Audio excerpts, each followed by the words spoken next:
ഒരു family car എന്ന രീതിയിൽ കാരൻസ് മികച്ച ഒരു നിലവാരം പുലർത്തുമ്പോൾ തീർച്ചയായിട്ടും അതിനൊരു പ്രീമിയം വേർഷനായിട്ട് കാരൻസ് ക്ലാവ്സ് എന്ന പേരിൽ കിയ ഒരു വാഹനത്തെ അവതരിപ്പിക്കപ്പെടുകയാണ്. തീർച്ചയായിട്ടും മാരുതി XL6, എർട്ടിഗ അല്ലെങ്കിൽ സഹോദര ബ്രാൻഡായ അൽഗസാറുമായുള്ള വ്യത്യാസങ്ങൾ എന്താണ്, ഈ വാഹന പുതുമകൾ എന്തെല്ലാം തന്നെയാണ് നമ്മൾ ഈ വീഡിയോയിലൂടെ നോക്കുന്നത്.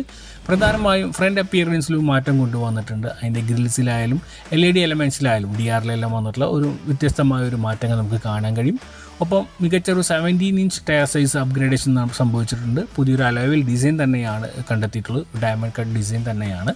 ഒപ്പം റിയറിലെ ടൈൽ ലൈറ്റ്സിൽ നമുക്ക് കാണാൻ കഴിയും അതിൻ്റെ LED ലൈറ്റ്സിൻ്റെ എലമെൻസിലെല്ലാം തന്നെ മാറ്റങ്ങളുണ്ട്. ഡിസൈൻസ് ഒരു വ്യത്യസ്ത രീതിയിൽ നമുക്ക് കാണാൻ കഴിയും. അത് വേരിയൻസ് അനുസരിച്ച് വ്യത്യാസങ്ങൾ ഉണ്ട് എന്നത് ശ്രദ്ധേയമാണ്. ഉള്ളിലോട്ട് വന്നു കഴിഞ്ഞാൽ ഇൻറ്റീരിയറിനകത്ത് ഓൾറെഡി വളരെയധികം ഫീച്ചർ ലോഡറാണ് ഈ വാഹനം എന്ന് പറയേണ്ടി വരും. തീർച്ചയായിട്ടും ADAS ലെവൽ 2 ഫീച്ചർ ആഡ് ചെയ്തു എന്നത് ഒരു സവിശേഷതയാണ്.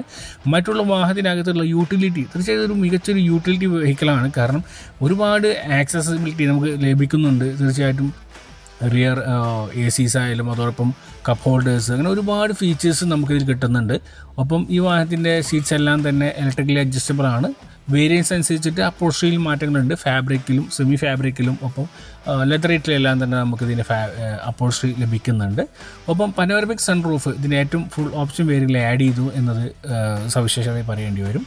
ഒപ്പം നമുക്ക് ഈ വാഹനം ലഭിക്കുന്നത് 6 സീറ്റിലും 7 സീറ്റ് വേരിയൻസിലും അവൈലബിൾ ആണ്. എങ്കിൽ ഈ വാഹനം വ്യത്യസ്തമാകുന്നത് തീർച്ചയായിട്ടും ഡീസൽ വേരിയൻറ്റ്, അതായത് ഈ വാഹനം പെട്രോൾ അതുപോലെ ഡീസൽ വേരിയൻസ് രണ്ടും അവൈലബിൾ ആണ്. അതുകൊണ്ട് തന്നെ മറ്റുള്ള ബ്രാൻഡുകളുമായി തീർച്ചയായിട്ടും ഒരു കോമ്പറ്റീഷന് ഈ വാഹനത്തിന് സാധിക്കുമെന്നത് തീർച്ചയായിട്ടും ഒരു പ്രധാന ഘടകം തന്നെയാണ്. അതോടൊപ്പം തന്നെ ഇത് മാനുവൽ അതുപോലെ തന്നെ DCT ട്രാൻസ്മിഷൻ, ഒപ്പം ഒരു സ്പെസിഫിക് ആയിട്ടുള്ള IMT ട്രാൻസ്മിഷൻ എന്ന 3 ട്രാൻസ്മിഷൻ വേരിയൻസിൽ ഈ വാഹനം അവൈലബിൾ ആണ്. ഡ്രൈവിംഗ് മോഡ്സ് നോക്കുകയാണെങ്കിൽ നോർമലിലും നമുക്ക് അതുപോലെ എക്കോ മോഡൽസിലും സ്പോർട്ട് മോഡലും ഈ വാഹനത്തിൻ്റെ മോഡ്സും കണ്ടെത്താൻ കഴിയും. അപ്പോൾ ഈ വാഹനം ഒരു പ്രാക്ടിക്കൽ വാഹനമാണ് എന്ന് തീർച്ചയായിട്ടും പറയേണ്ടി വരും. കാരണം ഫാമിലി വെഹിക്കിൾസിന് ഒരു പ്രീമിയം സെഗ്മെൻറ്റ് ഫാമിലിക്ക് യൂസ് ചെയ്യാവുന്ന വളരെ മികച്ചൊരു വാഹനം തന്നെയായിട്ടാണ് ഈ വാഹനത്തിനെ കിയ അവതരിപ്പിച്ചിട്ടുള്ളത്. തീർച്ചയായിട്ടും ഈ വാഹനത്തെക്കുറിച്ച് നിങ്ങളുടെ അഭിപ്രായങ്ങൾ തീർച്ചയായിട്ടും കമൻറ്റ് ചെയ്യുക.